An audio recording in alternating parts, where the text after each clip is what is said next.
Hi guys, your boy Sam Mavita here. Okay, zikhonza kuoneka kuti nkhani ndachedwa nayo pang'ono koma ndikhulupirireni ndimachita gather information yokuti ikupindulireni kuti kodi Bakiri Muluzi TV ndi ndani kwenikweni. Ikamatha video iyi tikhala titakambirana za nsuso komanso chinkulirano chimene chilipo pakati pa James Makopa ndi munthu wina amene akuganizidwa kuti ndi mwini wake wa Bakiri Muluzi TV. Dzina langa ndine Sam Mavita, tiyeni tikhale limodzi.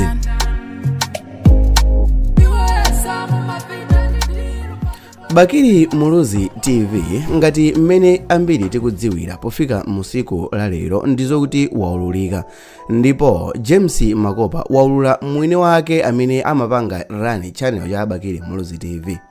Masana apa 13 November ngati tingakumbukire tonse bwinobwino, James Makopa analemba pa tsamba lake la Facebook kuti nthawi ya 7 koloko madzulo a sikuli alowa live pa Facebook, ndipo iyeyo akhala akusanthula zonse zokhuzana ndi Bakiri Muluzi TV.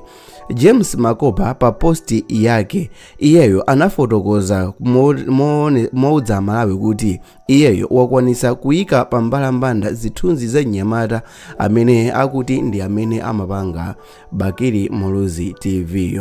Koma ambiri nkumati kodi James Makopa ndi ndani? James Makopa ndi mtolankhani ndithu amene anapanga maphunziro ake autolankhani.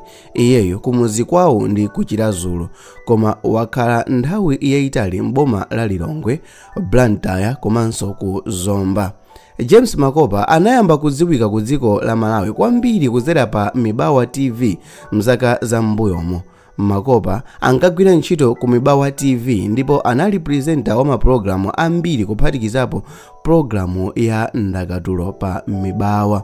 Iyeyo ankatukula ndakatulo kupitisa anzake pa sogolo. Pakupita kwa zaka James Makopa anasiya ntchito ku Mibawa TV ndi kuyamba kugwira ntchito ku Great Dominion TV ku Lilongwe, ndipo iyeyo anagwirako ntchito kwa zaka zingapo. Kenako James Makopa anayamba kugwira ntchito kwa Prophet David Bewe ngati nyamata wa media kumeneko kufikira nthawi imene James Makopa anamangidwa mu ulamuliro wa MCP mchaka cha 2023 pomuganizira kuti iyeyo ndi mwini wake wa Bakiri Muluzi TV.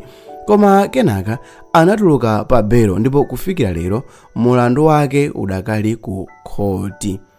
Mukufotokoza kwa James Makopa pa tsamba lake la Facebook lodziwika ndi dzina lakuti James C Makopa, iyeyo wafotokoza live yake kuti mzaka za ma 2021 James Makopa ankasatira Bakiri Muluzi TV koma maka ankasangalala ndi maposti amene Bakiri Muluzi TV ankapanga mu nthawiyo a history. Akuti Makopayo polankhula anamulowera Bakiri Muluzi TV ku inbox ndi kumupempha kuti content yake ya history imene amakamba m'makilipi yake James Makopayo aziyitenga ndi kumayichita present pa television, koma Bakiri Muluzi TV anakana.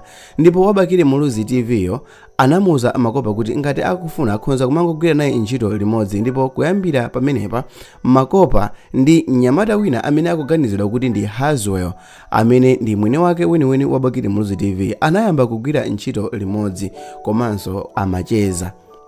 Anthu watu akuti mu nthawi imeneyo pa pejiyo sankakambapo za ndale ayi, inali full history basi ngati mmene mukudziwira ino Bakiri Muluzi TV poyambirira.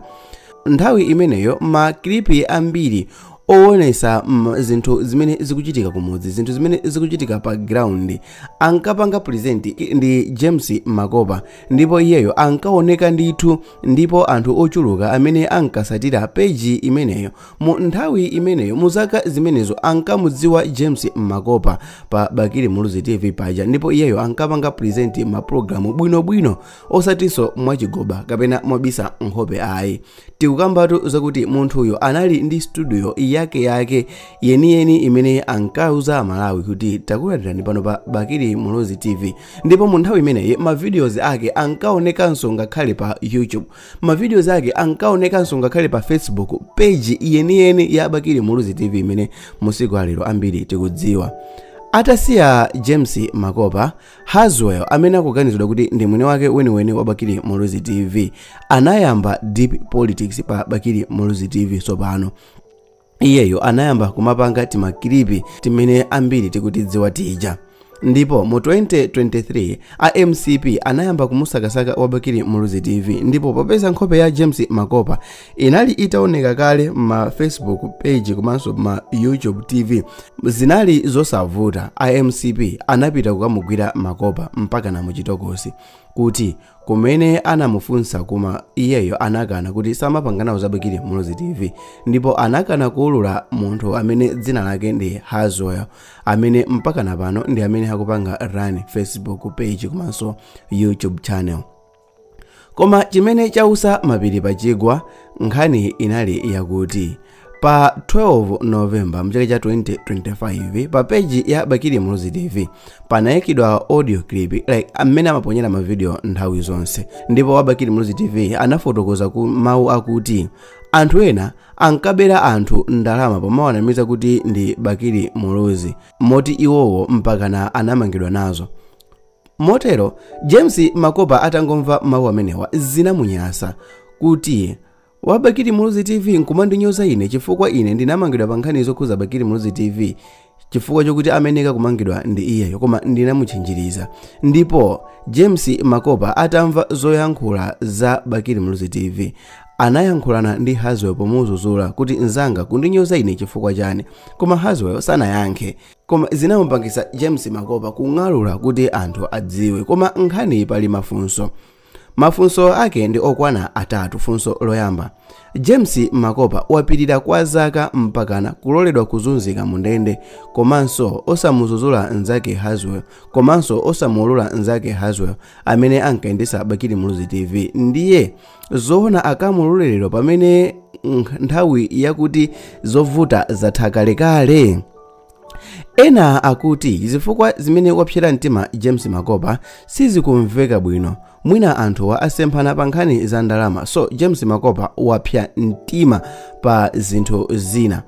Ena akuti sakukhutira ndi zithunzi zimene James Makopa wapanga post pa social media ponena kuti amene omuchita postiyo ndi Haswell amene amapanga run Bakili Muluzi TV. Anthu akuti munthuyo akuoneka unyozeka kwambiri poyerekeza ndi content imene imaperekedwa pa Bakili Muluzi TV paja. Pali zinthu zingapo zimene amalawi ndikhonza kukusimikizirani komanso kukuwuzani pano ndizakuti aliyense akazaona nkhope ya munthu amene amachita run Facebook page ya Bakili Muluzi TV amayembekezera kuzaona dolo katakwe wina wake, munthu amene azaoneka kuti ya uyu ndi katakwe. Chifukwa kumbukirani kuti ngakhale kuti anthu ambiri amapanga ndalama zochuluka pa YouTube, page ya Bakili Muluzi TV anachita switch off kuti asamalandire ndalama pa YouTube. Poyamba iwo acha ankalandira ndalama, koma atayamba zandale anathimisa ma settings kuti asamalandire ndalama ina iliyonse pa YouTube.